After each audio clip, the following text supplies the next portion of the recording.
ਬਿਸਮਿल्लाहिर्रहमानिर्रहीम अस्सलाम वालेकुम जी दोस्तों। ਇਹ ਇੱਕ ਭੈਣ ਦਾ ਕਮੈਂਟ ਆਇਆ ਸੀ ਵੀ ਸਾਨੂੰ ਕਾਲਰ ਦੀ ਕਟਾਈ ਦੱਸੀ ਜਾਵੇ। ਕਾਲਰ ਦੀ ਕਟਾਈ ਇਸ ਤਰ੍ਹਾਂ 2.5 ਇੰਚ ਕਰਨੀ, ਉੱਤੋਂ ਥੱਲੇ ਡਾਊਨ ਕਰਨਾ, ਇਧਰੋਂ ਜਿਹੜਾ ਹੈਗਾ 2.25 ਇੰਚ ਕਟਾਈ ਕਰਨੀ।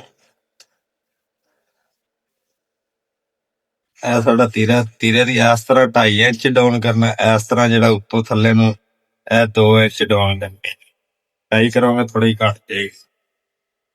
ਤੇ ਫਿਰ ਇਸ ਤਰ੍ਹਾਂ ਤੀਰਾ ਜਿਹੜਾ ਉੱਤੇ ਰੱਖ ਕੇ ਚੈੱਕ ਕਰ ਲੈਣਾ ਵੀ ਸਾਡਾ ਤੀਰਾ ਕਿਸ ਤਰ੍ਹਾਂ ਆ ਰਿਹਾ। ਇਹ ਸਾਡਾ ਪਰਫੈਕਟ ਤੀਰਾ ਬਹਿ ਗਿਆ ਜੀ। ਹੁਣ ਜੇ ਅਸੀਂ ਚੈੱਕ ਕਰਾਉਣਾ ਵੀ ਸਾਡਾ ਕਲਰ ਕਿੰਨਾ ਆ ਰਿਹਾ। ਹੈਲੋ 7 ਦੂਣੀ 14, ਸਵਾ 7 ਇੰਚ 2 ਇੰਚ 2 ਸੂਤਰ ਸਾਡਾ ਇਹ ਆ ਰਿਹਾ।